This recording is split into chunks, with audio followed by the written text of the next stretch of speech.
Assalamualaikum warahmatullahi wabarakatuh. Nama saya Agus Pandamanik, umur saya 48 tahun. Saya berasal dari Aceh Singkil. Saya didiagnosa menderita penyakit tumor intraabdomen, yaitu tumor digestif yang ada di perut. Saya kemudian dirujuk dari Rumah Sakit Aceh Singkil ke Banda Aceh untuk selanjutnya menjalani operasi di rumah sakit tersebut.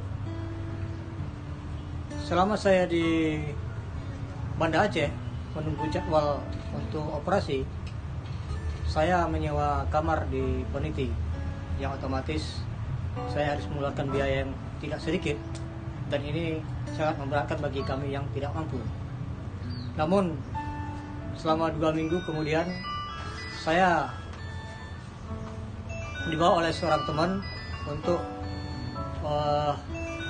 berkunjung ke yayasan BFLF yang ada di Lamprit, Jalan Cumi-Cumi nomor 15, yaitu yayasan peduli penyakit kanker dan lain sebagainya, yang khususnya untuk pasien tidak mampu.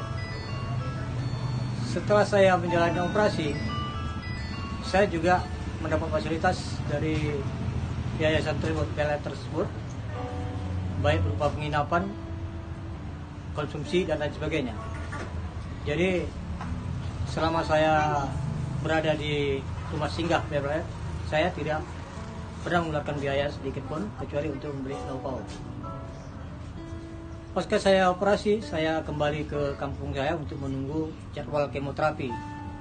Ketika jadwal kemoterapi saya tiba, saya kembali lagi ke Banda Aceh dan menginap di rumah singgah BFLF yang ada di Lamprit tersebut. Jadi keberadaan daripada BFLF ini itu sangat membantu pasien dari kalangan masyarakat yang tidak mampu. Karena bagi kami yang dari luar daerah menuju ke Banda Aceh tersebut sangat terbebani, terutama dari segi ongkos saja. Untuk transportasi satu orang saja itu sudah melakukan biaya 250.000. Nah, kalau dengan keluarganya satu orang itu berarti 500, dan kalau dia PP itu bisa 1 juta untuk 2 orang.